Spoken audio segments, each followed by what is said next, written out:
Welcome to episode 2 of the Summernats. So it's Summernats 31, so we've got more burnouts, more cruising, more elite show cars, more of everything. So stay tuned and we'll get it coming to you soon.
We are at the PPG tent here at Summernats, of course, and I have Peter Fitzpatrick here and Charlie Hutton. So how good is this? Now, if you don't know who these two are, well, you're living under a rock in motorsport, pretty much. And because Peter Fitzpatrick has won Grand Champion how many times? Six times in his FC. It's on multiple facelifts, and he's got the 34 Coupe here this weekend. It is a 34, not a 33, isn't it? Yeah. 34.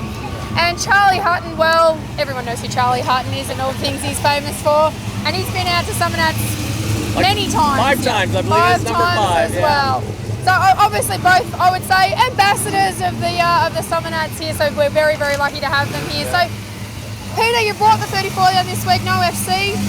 No, the FC sort of retired from this scene, and the 34, I just like to get out and flog shit out of it and have some fun in it. Yep. Do a few, well, you shouldn't say skids because No. in controlled environment, No, controlled environments you do a Yeah, skid. that's correct. And just have a bit of fun. Yeah, that's right. And who doesn't love gunning away in a hot rod? Yeah, I mean, well, it's pretty cool. We're seeing you at Bright. You've been doing the miles, so it's good to see. What's in your hot rod?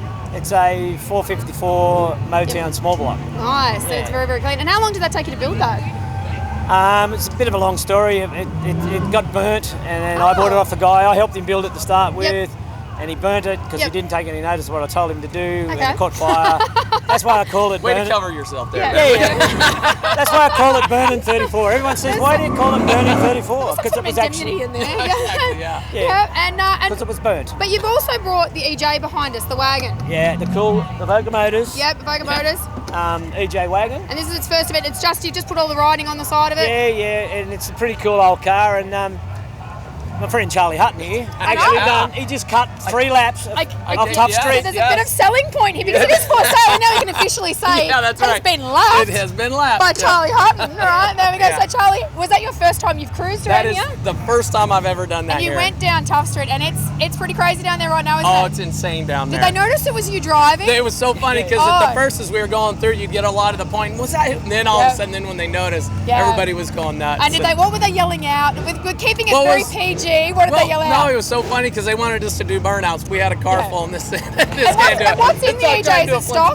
Mate, this is full stock, hydromatic. It sounds so powerful, doesn't it? Well, see, when they change gears, it's just like doing... It's like... Yeah, you know what we said? It's just like doing a...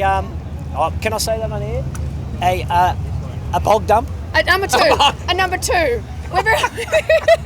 It was that's good to get into top gear. Just ease its way in there. Whoa. So what is still under the hood? It's obviously the stock. It's big block 138. Oh, that's grey, 130. It's not even the 179, not a 186. No. 138. So you really put you in control of a very fast-paced, high horsepower vehicle there. Well, there you go. Well, is there any chance he's going to take the hot rod out as well, or is he can if he just likes. don't burn it? That's, okay. If he does a bit of a hump, that will light the top. Yes, that will very escorted out there. easily get into top gear. Well, I've been telling him last year. I said, Charlie, go for a drive. Take it for a drive. Yeah. No. I said, Charlie, we're going in EJ. You're driving. Okay. Yeah. Okay. said that. So he preferred this over my 34. And he said, it's kind of insulting, actually. Well, I said to him, I'm not sure we're trying to take that. Well, yeah, it's like, okay, I said that one out. There's a lot less pressure. Yeah, there's a lot less pressure. I said, if you scratch, you've scratched my 34. I know a guy that's going to paint it. Yeah, that's true. That is true. I know a dude who does paint. I wonder who that is. Yeah, exactly. I think he was wanting a free paint job. Yeah. And that's why he wanted me to drive it. Because he knew I would do it. I'd scuff the side. He's smarter than the average fan, isn't he? I reckon he's be like, Charlie, that wasn't there before you took it. That was so not there. You're going to paint the EJ? When are we sending it? Now, as you can see, these two obviously get along pretty well. So you guys have known each other for a few years. A couple hundred years. Yeah. Like I said, Summernats old hands. Well, guys, you look like you're having a ball here this weekend. Thank you so much for coming on the show because, like I said, Peter is someone that, this is a little bit sidetracked, but Peter is someone that when I first met him, I spoke to him in the lead hall, and I'd read magazines from when I was a teenager about the FC and dreamed of going to the Summernats one day. And when I actually met him, and he was just a cool bloke to talk to, I was like, this guy's got it. Like, and he's just a top bloke to talk to. We'll talk to anyone.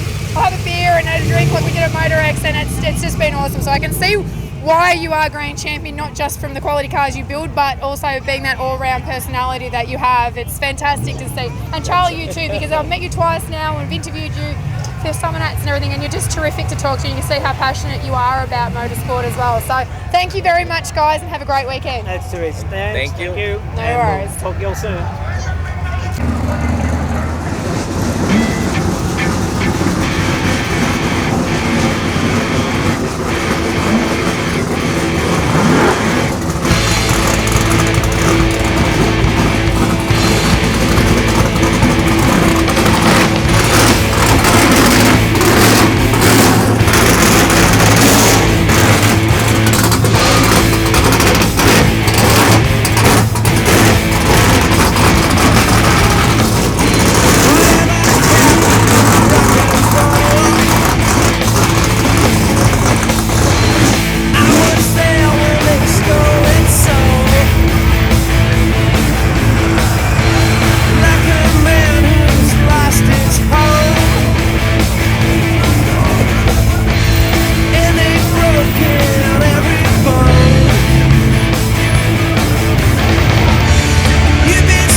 Myers tent here on Main Street at Summernats. And we've got Jake here, who I'm sure everyone knows and knows the Myers name because they've been around the Summernats for years and years, particularly around Burnout. So you're going to go through all the cars that we've got in the tent. Yes. And we will get to yours, it's at the end, but you're in the championships today? Yes, sure am, yeah. Yep, so how do you think you'll go out there? Oh, yeah, go. As good as you go? That's it, you made it that far, so good to be back in it. Yep. So behind me, we've got Gary's car, obviously, which is an XA coupe. Yep, what's in that? Agro, it's just a 360 Windsor. Yep. It's just a 871 blower. Powered forward, it's got to love that, don't ya? And we'll move up the tent. So I'll let you run them off because I'm not going to know half of these cars. Yeah, we've got Monster here. That's got a LS, just a supercharger injected. It's pretty loud, this thing, isn't it, when it gets around?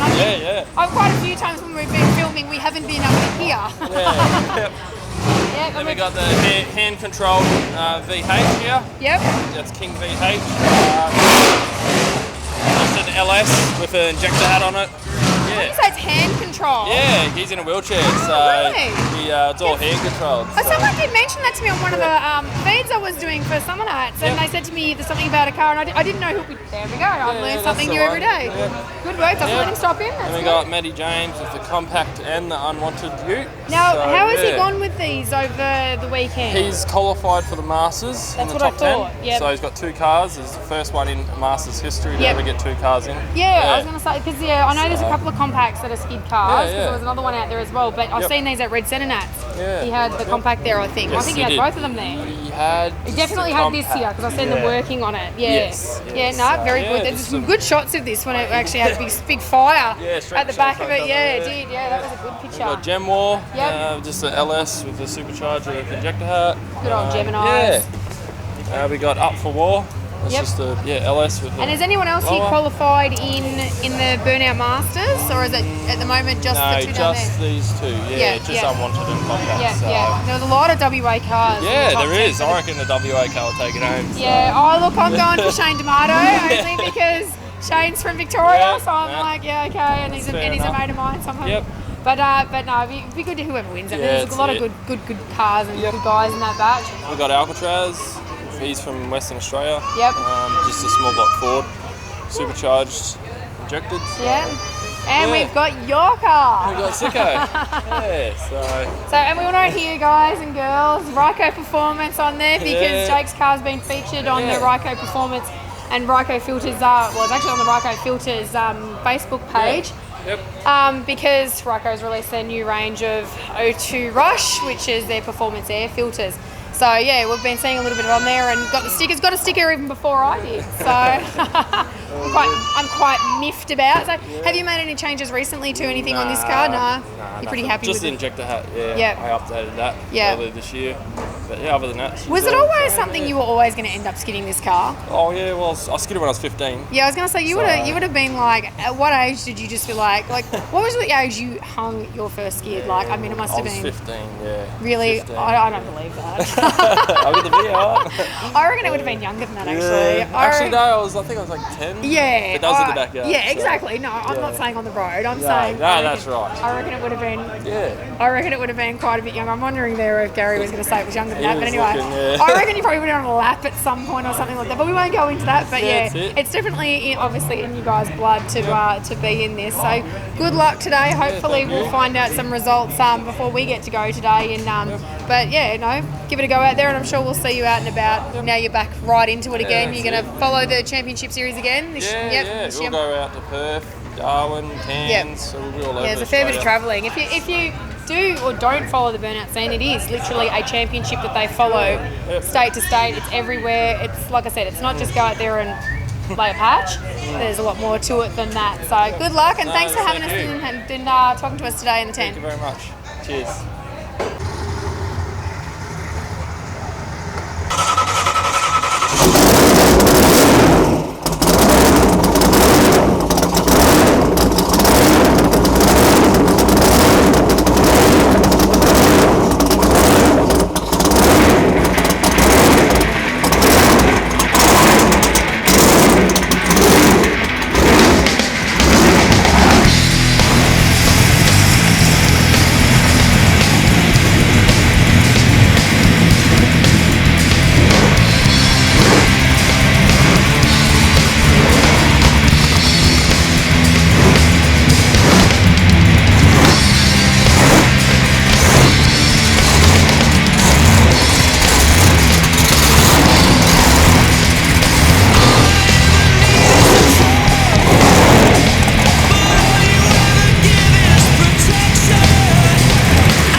Summernats, and we've got Carmine from CAD Customs. Now, Carmine, tell us a little bit about this car that Pete's building right in front of us here. Ford pickup, 57. As you can see, it's got heaps of modifications. Pete's got a really good design background, so he's gone wild on it, and hopefully one day I'll get to put the paint on it. You will, so hopefully we'll see that on your stand. Now, it is a very cool looking car, and it's pretty cool when you can look at a car when it's in bare steel and you can kind of see where it's going and know that it's going to be a pretty wild ride when it's done. It's awesome. It showcases a lot of the products at Malamotive that Pete owns and runs. That he distributes a lot of products for our industry. Yep. He's well known in the design world as well. So what's he got here that you can show us? It's something that you've got from what he's got here on the stand. So he's got his Clecos for holding panels together. Yep. A lot of product range in the way of primers, fillers, and the applicators to use all those things. Another thing that I'm punching along with is a notch head, which is a new product in the country that we're distributing. It does all your line clamp fasteners, so easy to use, really cool looking. So you do your hard lines, your braided lines, and your soft lines for fuel.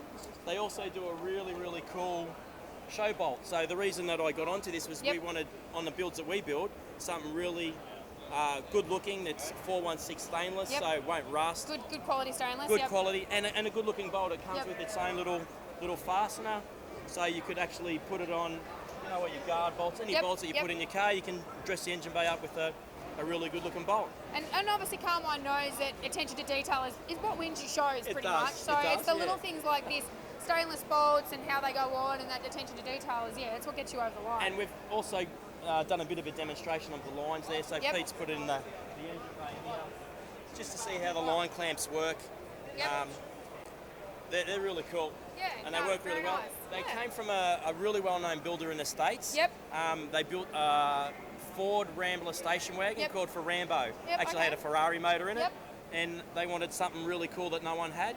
And there you go. And I saw the product a few years back and said, we've got to have this in Australia, so here we are. So check it out if you do see these. Are they online as well? They will be online, so you can jump on to CAD Custom, www.cadcustom.com.au. And we're actually getting distributors in every state. Okay, so they will be available all around Australia. Cool. Well, thanks for your time, Carmine. Thanks, Sandra. We'll hopefully see some progress on Pete's car as well as it comes awesome. Off. Love that air cleaner as well. It's really cool.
here in the Maguire's judging hall, and I found Peter. Peter, you are the owner of Wild FB? Owner and builder. Owner and builder. Now, there's a bit of history to this car. How long have you owned it for? Since 1992. 1992, so 25 years. Yep. And it was a daily driver? Daily driver. It's been off the road for 15. Okay, so what made you start pulling it apart and doing obviously what you've done to it? I was getting a bit boring with the car, and I thought I had to do something to it. Thought it's got too many doors. Yeah. Yep. Let's just take a couple out. Now your wife over there was telling us that she didn't know about the 2-door modification. I had planned to do the 2-door, and we went away, and we knew a few blokes and we could do it. Yep. So you just went, let's go on a holiday and just delete 2 doors. When I come back, we pushed it in the garage, and we took the cover off, and it was already done. Oops. Anyway, but she seems like she's come around to it, and you've done a really good job. Like, it's very proportionate. Yeah. Looks like it's been there forever. Yeah. And obviously the tilt front, you've done all that yourself. All the tilt front. Yep. All that. And also, it's running a HQ chassis underneath. Yep. With a 1UZ twin turbo V8. Yep. Our C4 gearbox. Yep. With Dello bell housing. So there's a lot of modifications that have gone into this car that from looking at, if you're not into cars, you sometimes don't appreciate how much or how many things have been changed in a car, but that's obviously what took up the 15 years. Yeah. Did you have any other different plans in along the way that you changed? Like, was it always a plan for that engine? No, I always want to use that. Yep. Because everyone's got Chevs. Yep. And Fords. Yep. Or LS1s. I want to do something different. You just went, let's do. And it's and that's great to have something that when you're in this hall, you're probably the only person in this hall with that combo. That's right. Yeah, and that's exactly what it's about. So your son is obviously involved in this as well. He did all the electrical work. Yep. All the wiring's hidden. Yep. So it's mostly been done in house, obviously, by all you guys. All in the garage. Yeah. And what colour is it painted? It's my paint. Yep. Oh, your own mix? My own mix. Sounds it's like a trade secret colour. Their house of colour, but trade secret there. House of colour. House of colour. And how did you do this weekend, like in terms of in the judging hall? We won 2 trophies here. Yep. And also we got the top 60. There you go. That's pretty good for a first show. Yeah, first show. First show, yeah. And number 1 spot. Number 1 spot right up the front here as you walk up the stage here. No, well done. The car is great. You look like you and your wife, and obviously your son's coming up here to pick it up. So we're packing up today. So it's the Sunday of the Summernats, so everyone's clearing out. But you look like you've had a great weekend. Oh, we had a busy weekend. Not much sleep. Do you think you'll come back next year and give it another crack in here to try and get in top 20? Yeah, I'll give it a go. Yeah, a lot of people don't get it the first time, but they come back and give it another go. It must have been pretty close, but I'm not a trophy hunter. I'm only here to enjoy myself. No, but you know what? Do it while. The best way is to do it before you start driving it, because that's when, obviously, once you start driving, the stone chips and the cleaning and everything. It's not registered either. Yeah, well, I got the new plates. But No, good, very good. Well, congratulations on the trophies that you did get, and I hope you have a great weekend. And thanks for talking to us on the show. Thanks very much. No worries. Thanks very much.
We've hoped you've enjoyed our full coverage of Summernats 31. Stay tuned for what we've got next coming up on Grease and Gas. I'm Sandra Horn, and I'll see you then.